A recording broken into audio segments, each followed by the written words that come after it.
Mike Radich here, and I'm now joined on the phone by MMA Veteran David Douglas. David, how are you? Okay, good. David, you were supposed to have a fight on May 31st at Legacy FC 20. You were supposed to fight Hector Munoz. That bout got canceled. Fill us in. Why exactly isn't this fight taking place? It was just some late medicals. Mm-hmm. So, I thought I had some done already, and I didn't. And so I couldn't get the fight started.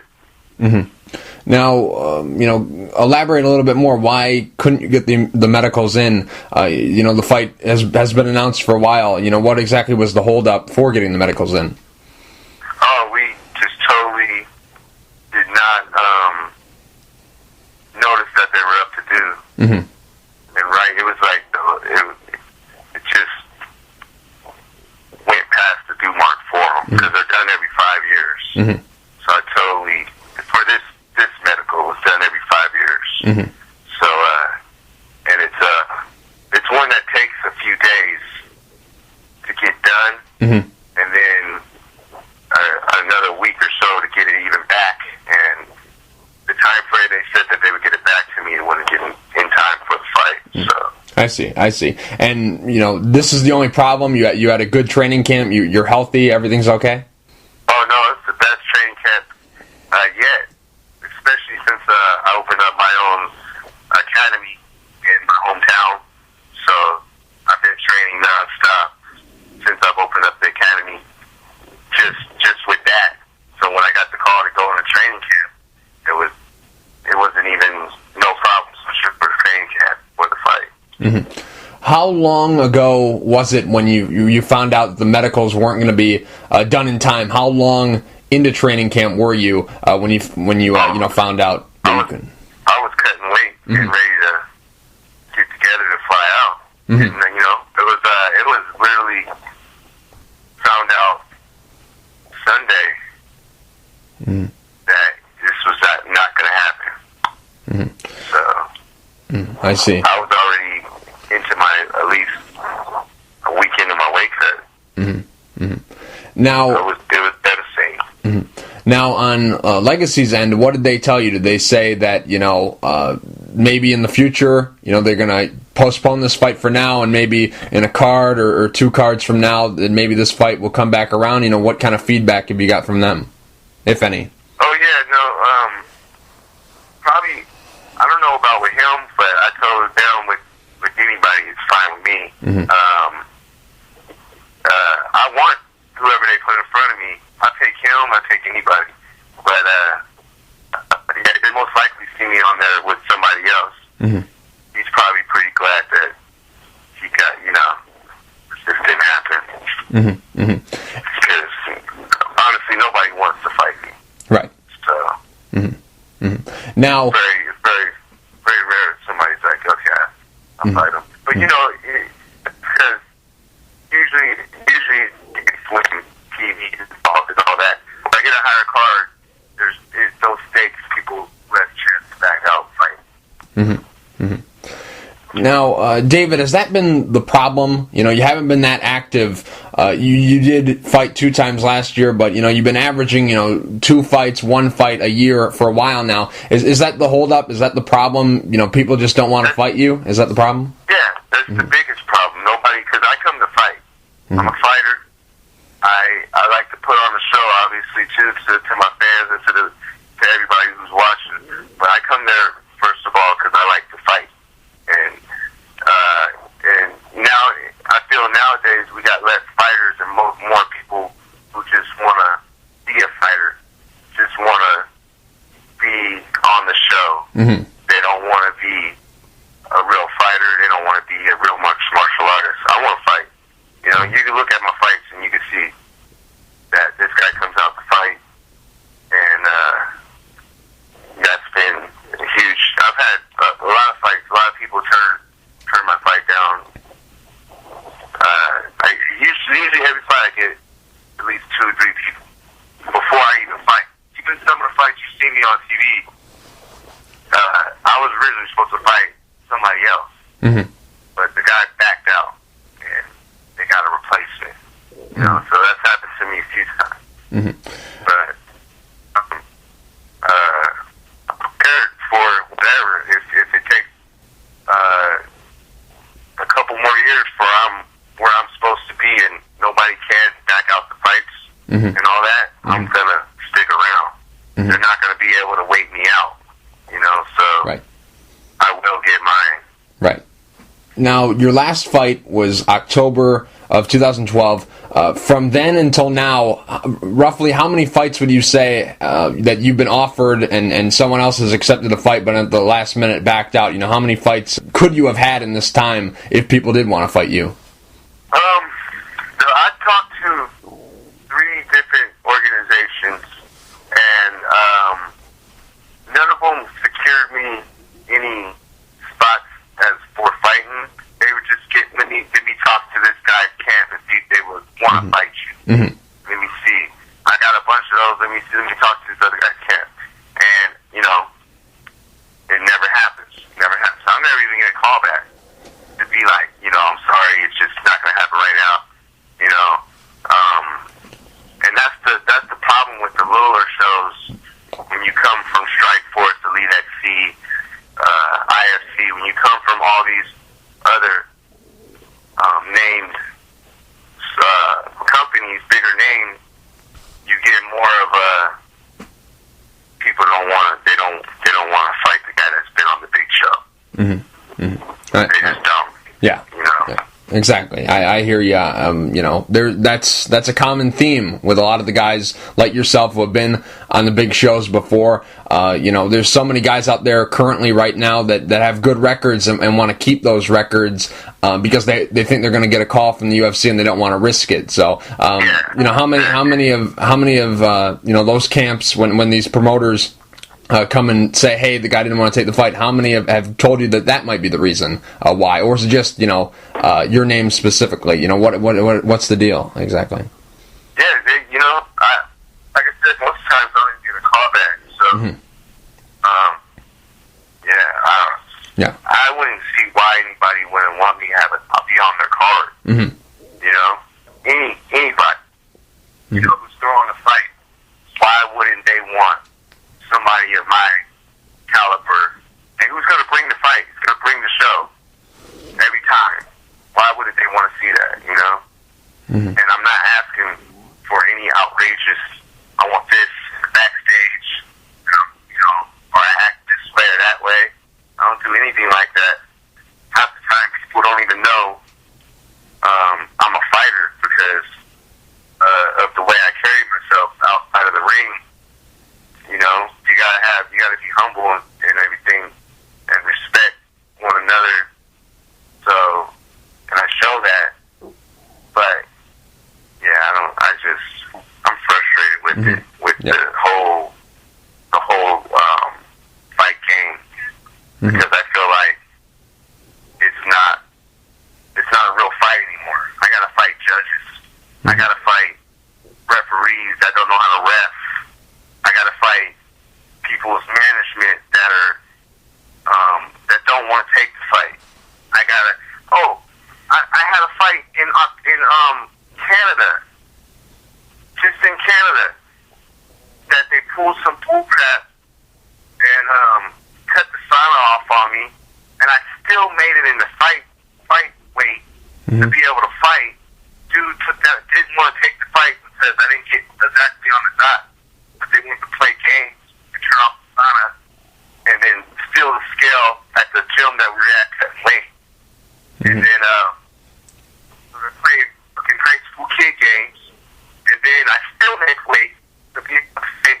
And the fighter don't want to fight. I offered him my whole purse just to fight me. Just fight me. And he turned it down. No. So I'm just tired of people not wanting to fight. But like I said, it's a weight game now.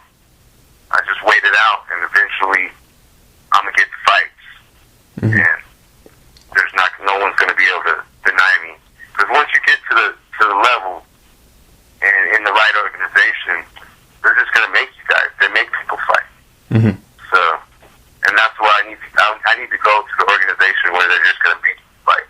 And there's only a couple of them out there right now. UFC, Bellator, and Legacy. They're doing good now.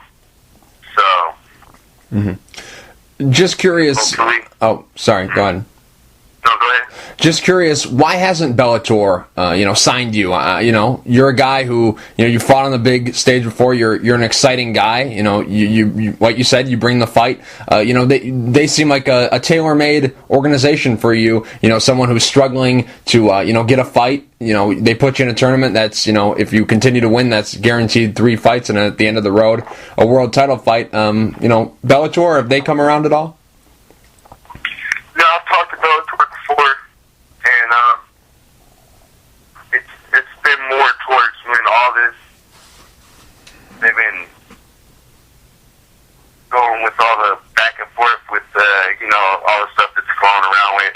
So I don't know. I don't know if I just don't know what's going on.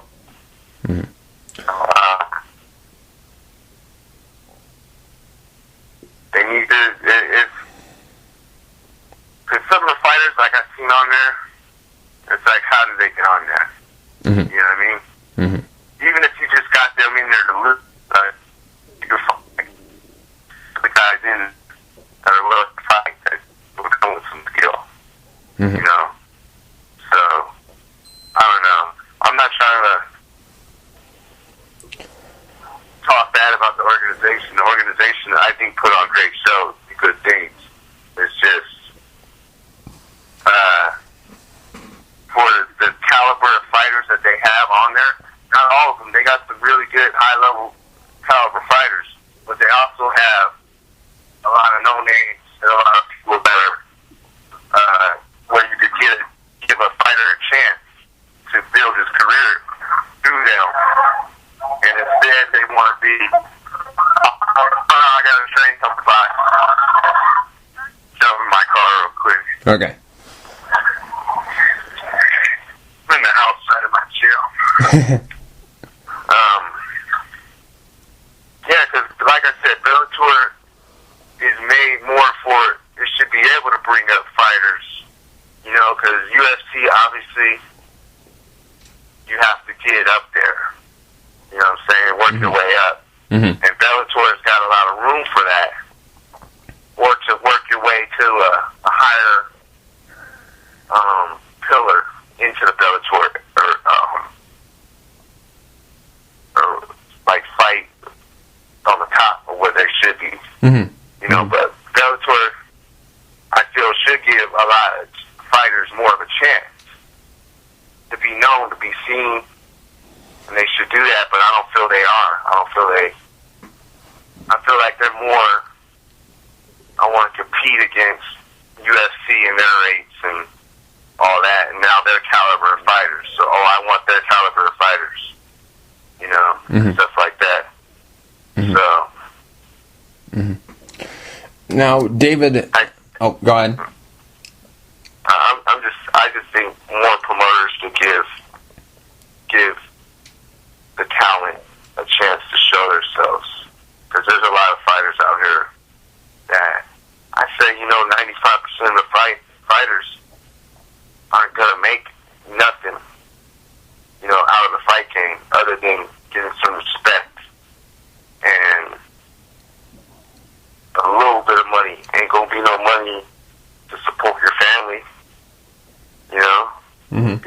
If you ain't making at least 15, 20 a fight, and you ain't fighting every 3 months, you know what I'm saying? I could go work at anywhere else and make more in the next 3 months than trying to pursue this dream that isn't going nowhere. And that's for most of them. You know what I mean? Me, is totally different. I'm already established and all that, and I'm a lot further where most people who have as much time in between fights as I do,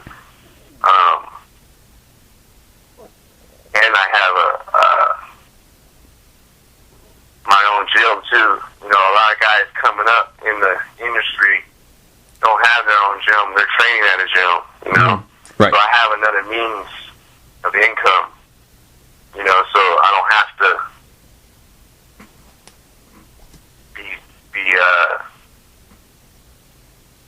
being starved by these guys, you know. That's what's happening. Now, with opening your own gym, was this something that was always the plan when you got established in the sport to open your own gym, or was this something that you've kind of, with some fights falling through and not having that money come in, has kind of accelerated this venture? Why decide to open the gym right now? Just curious. No, I've done martial arts my whole life since I can remember, really. So I've been doing martial arts 26 years. I'm 30 now, so it's always been a dream of mine to be able to teach and bring honor to my city, my town, and all that. And no, I love teaching. It's the only job that you can have that's going to keep you in shape and all that too. Plus, it's changing people's lives. You're turning, every one of my students have lost so much weight. Even, the ones that aren't trying to be fighters and just wanna get in shape. Never been in no altercations or nothing. They're giving them self-esteem, and it's a beautiful thing. Me and my best friend Victor Gowden, we opened it together, and it's been a real fun being able to see that flourish. Now, David, you had a fight against Carlos Fodor. Your last fight in Strikeforce, that was at Strikeforce Challengers 15, way back in April of 2011. Just curious, why did the relationship with Strikeforce end after that fight? You were a guy who was, on the rise through the Strikeforce Challengers ranks. You had won 2 fights before that in Strikeforce Challengers. Just curious, why didn't they bring you back? Did it have more to do with, Zuffa taking over Strikeforce, and they were just trying to, lighten the load? What exactly is the reason? No, there was I did a couple interviews I shouldn't have did, and I'm pretty sure that was probably the reason. I don't really hide the fact that I'm pro marijuana. I do agree for the legalization and all that. So I don't think they like that I did an interview on that. That was a big that was my mistake. That was my mess up, and I wasn't used to people hounding me for interviews, and I wasn't used to all the attention, and I did a stupid interview, and I paid the cost, So, and, I talked to them and just, make it up, get back to where you're at, and it'll be good. On that tip about... I'm just trying to get back. On that tip about the interviews, over this, year or so, a little bit under a year, because you haven't fought since October, but over this course, you haven't been out there that much. There haven't been that many interviews out there on you. What's the reason for that? Is it because, you're not active and not fighting, or is it because, by choice, have you not, really wanted to do the interview? I have I've been taking care of my kids alone for the first 8 years, and I finally met my wife in late 2010, and so she's finally getting used to the whole mother thing and all that. So now I'm able to finally put a lot more time into not just the training, but into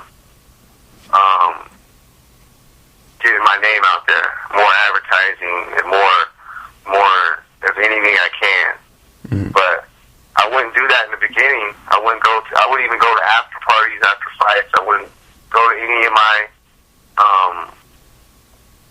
teammates' fights, you know, where I'll be right there with them in the camera. I wouldn't do anything because I'm taking care of my kids. Mm-hmm. So, because they're, I don't have, other than me, there wasn't anybody there for them. So my first kid I have completely full custody of. And then my second kid we have 50-50. So it's just, and finally my daughter, she's becoming a grown woman, a little young woman, so it's finally, she can lightweight take care of herself. Mm-hmm.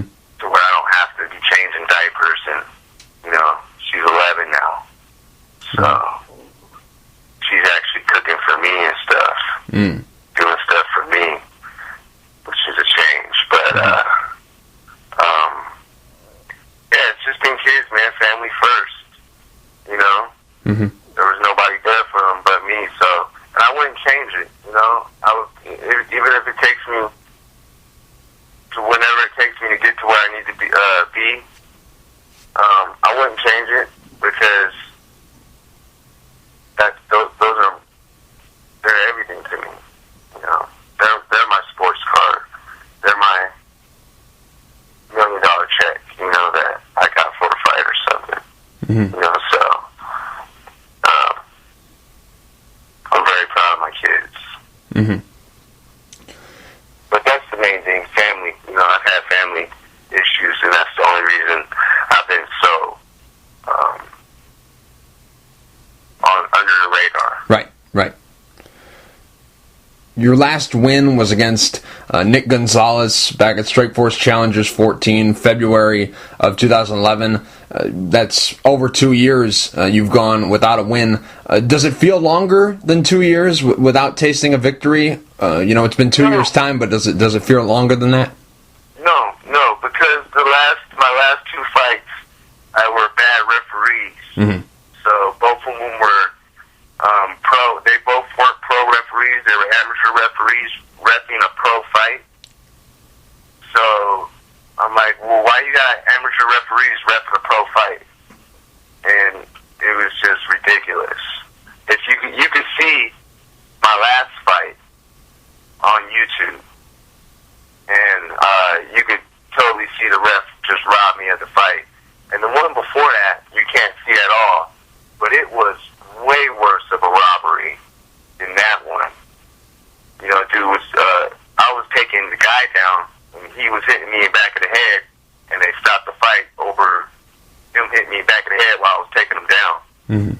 And they stopped the fight. I was pissed off, outraged about it. But I didn't really make too big of a deal about it because there ain't nothing I'm going to be able to do about it. I even on the last fight I did, I wrote the letter and everything and tried to at least get them to look at it and be like, that's messed up, at least give it a no contest or something, because that's not right. Right. They're totally biased all the time, so whatever. I don't make too big of a deal out of it. It doesn't bother me. I know if I wouldn't have had bogus referees, if I wouldn't have had amateur referees reffing a pro fight, that I would have kicked both those guys. But there's no way that if I'm going to get my hands on you, I don't care if I even did. Even my last fight, I got kicked in the head, I got caught with a head kick, and I went to the ground. I'm not disputing the head kick. I got kicked, but it wasn't like I was out. I got kicked and popped right back up. Like, boom. My foot was just off balance. And I got kicked, so I dipped all weird. Popped up, put my hand up. Before I could even put my hand up, the ref saw me. I'm like, what's going on? I'm just going to grab this guy and take him down now. Mm-hmm. He's nowhere. He's not even close to me. I'm getting ready for it. He's not even close to me. And it's just, bad refereeing. But you as a fighter, you have to be prepared and able to take that and keep coming forward. Because even when I did Golden Gloves, got robbed in the last match at Golden Gloves. And it happens, man. Referees are going to rob you. Mm-hmm. And they might not just like how you look that day. They might not just like, you might remind them of some kid at school or something. We're all human, man. You know? So people, there's haters in every single where you could be, man. So that's all I can look at it like. Either they just suck at the job that bad, which the guy in Canada, I really think he just really sucked that bad. He shouldn't be refereeing. He was so fat and overweight, and just once me and homeboy started fighting, he looked so scared. It's like, how does a ref look scared? You know what I'm saying? Right. But that's just part of the game. You know, it's a game. I'm here to fight, and they're here to play a game, and that's fine. You know, I have to have the knowledge of that, though. But I'm always going to come out and fight. So. What's worse, refereeing in MMA or judging in MMA? Because we've seen judges who, you know, obviously don't know the scoring criteria. We've seen some crazy decisions. We've got referees who, you know, look like they're just watching the fight, you know, just as like a fan, you know, just not really observing the action. They're just kind of, you know, taking in like a fan would. What's worse, in your opinion, refereeing or judging? I think the ref. Because the ref, they have so much more to do with the fight than the judges, because the ref you could be hitting the guy nowhere close to the back of his head, and if he's like, don't hit him in the back of the head, or stop it, not that, they can say stop hitting him in the back of the head, and that's going to make you stop, you know? So they need to get their terminology right sometimes. Sometimes you know, their warning should be more if something did happen, and not because they think it's going to happen. Because I remember a few fights where I'm hitting a guy and I'm nowhere near the back of his head, and he goes, stop hitting him in the back of the head, and it made me complete stop one time. And ever since then, I'm not even gonna, I'm in my mind, I'm like, I'm not going to stop, you know, until I really know I hit him in the back of the head. Because these refs, they'll say things and it's just, or they don't move, or they'll be in your way while you're trying to fight. It's more the refs, man, in my opinion. Because judging, I can make sure that this shit ain't gonna go to the judge scorecard, or if we do, you have that ability to really push it and grind it. You know when you're coasting the fight. Everybody knows when they're coasting the fight. If you're willing to coast the fight, then be willing whatever that consequence of that is. But if you go out there and you put it all out there, then it's real hard to get denied. David, what happened to your brother, Damian? He hasn't fought in mixed martial arts in a while. You know, what's he got going on now?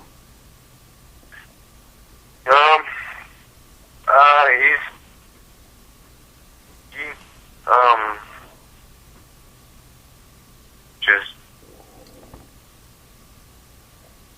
doing his own thing. That's all. Yeah. He's not associated with MMA anymore? I don't know. You know, I don't really talk to him that much, so I can't tell you. We ain't like most brothers are. You know, I did get him on a few big shows with me. But that's just because he's my brother. I was trying to get him out there. You know, but yeah, we don't really train or nothing together, stuff like that. So I couldn't tell you where he's at. I see. You guys, you know, didn't have a falling out or anything, because it seemed from the outside eye that you guys were pretty close. Is that just a misobservation on my end? Yeah, we're not close or nothing. You know, he's my brother. He'll always be my brother, but yeah, we don't hang out and stuff like that. Like most brothers do. I see. Yeah. At your gym right now, who are some of the fighters that you work with? You talking about like the name ones, or just like my fighters? Yeah, well, the guys that we're gonna help. We're helping you to prepare for this fight. Who are some of the guys? Do you still hang? Jake Shields, Gilbert Melendez, those guys. Jake Shields, Gilbert Melendez, Nick, Randy Spence.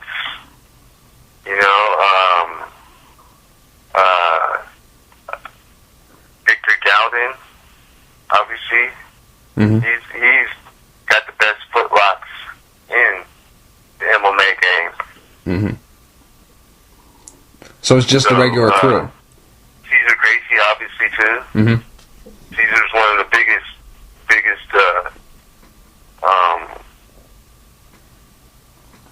people in my life. Not only has he been a mentor for me, but he's also helped me and my partner with the gym out completely, just sponsoring us all the way through with everything, so he's been a huge parent, father figure, friend, partner, everything in this lifetime that I've had with him. David, I'm just curious. Right now, you're 30 years old. You're in the prime of your career right now. Does that worry you at all with fights falling out and all this stuff going on? Does that worry you that at this point in time right now that you feel that your best days could be wasted with all this stuff going on? Does that bother you at all? No, that doesn't bother me because MMA is different than boxing and all that. There's a little more of a shelf time. But it's frustrating. But I still feel I'm so far from even showing what I can do in the sport and what I'm going to accomplish. And I'm going to leave a mark that's a legacy for my gym and my family. Just curious, do you have a multiple fight deal with Legacy, or was this just supposed to be a one fight, the Munoz fight? No, this was just a one, and cause me and my team we're trying to get as many fights in everywhere as possible up until for this year, and then we're looking at sitting on a home base next year. So we're not really too worried about getting locked in, because I've been locked in contracts a few times now, and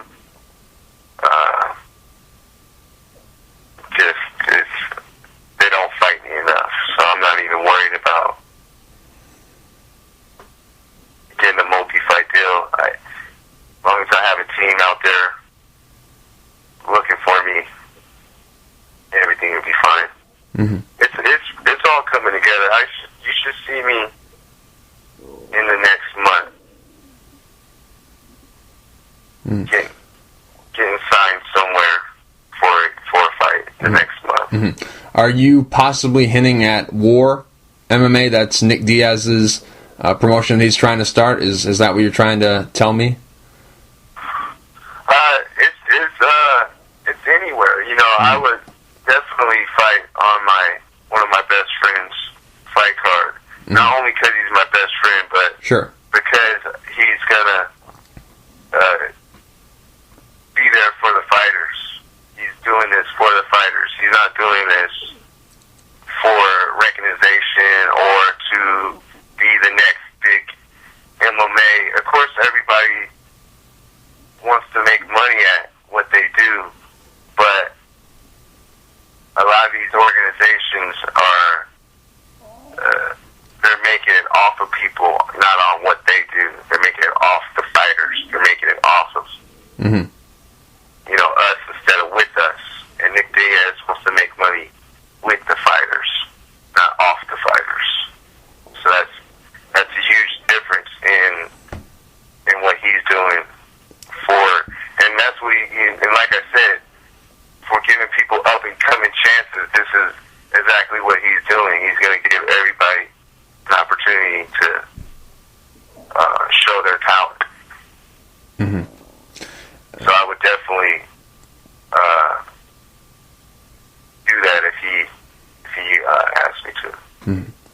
I see. Now, if you had to, make a decision today, like if, you had to put money on it right now, where would your next fight be? I'm sure you have kind of a plan mapped out in your head. Where would you be fighting next when we finally do see you?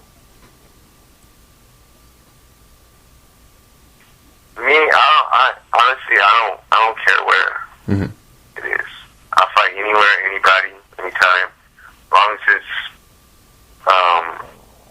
as the guy is credible. I don't want to just fight a guy that I'm going to run over, because I already know I can run over people. But if I could pick an organization where I would want to go, I like to go to ONE FC. Oh, yeah, that'd be good. Travel.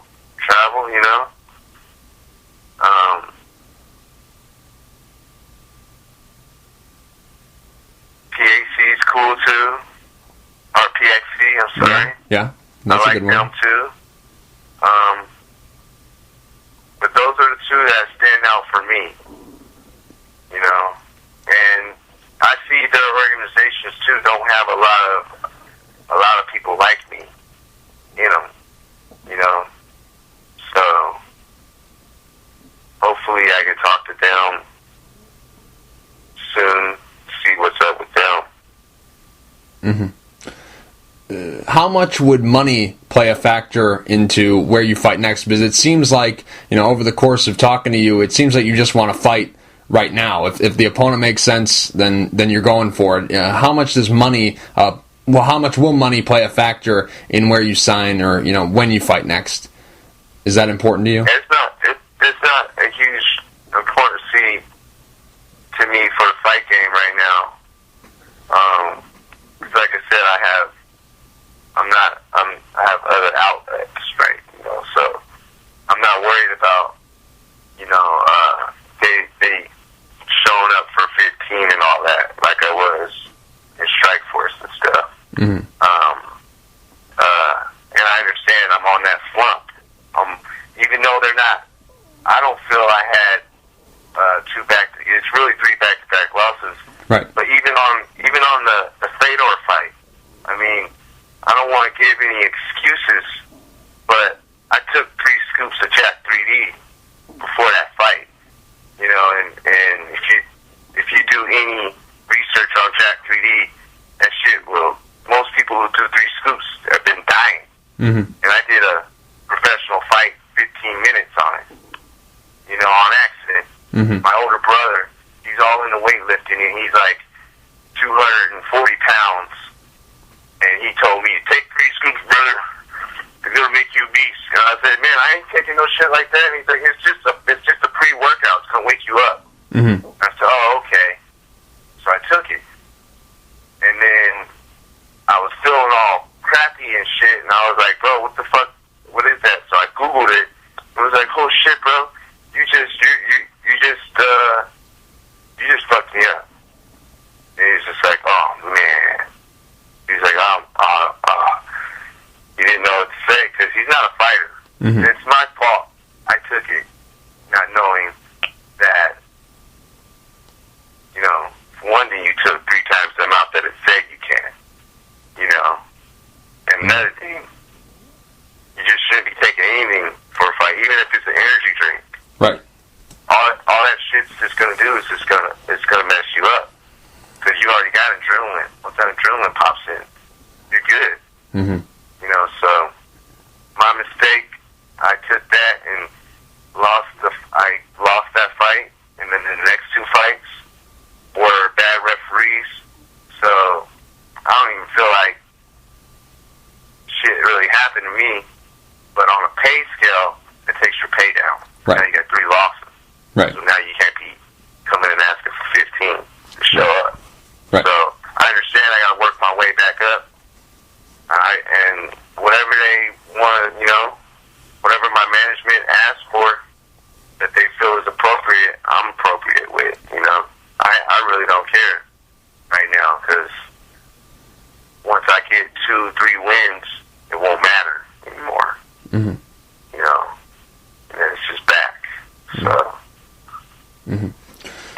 been a money issue for me.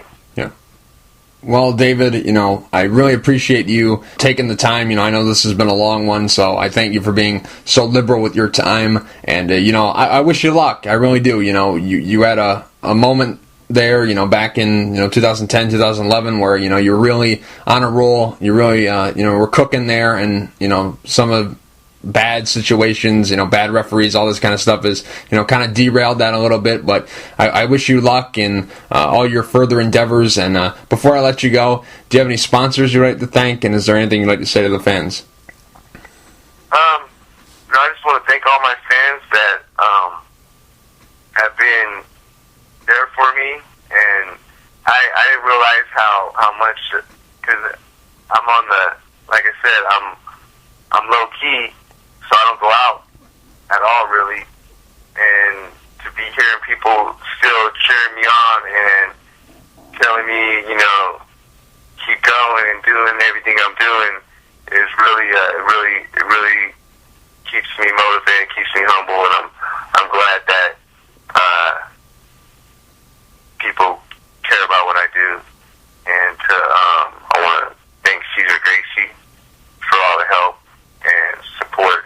He's been with me for my whole career. And just my wife, Sarah Douglas, and my kids, too, because without them, I wouldn't be the man I am today. Because they put me on the track to even think about being a fighter. When I had my daughter, she was the one that, when she came out, and I had her alone, you're going to give, she gave me a strength to go for my dream, and she was, I want to thank her for that. David, thank you for taking the time to talk. I really appreciate it.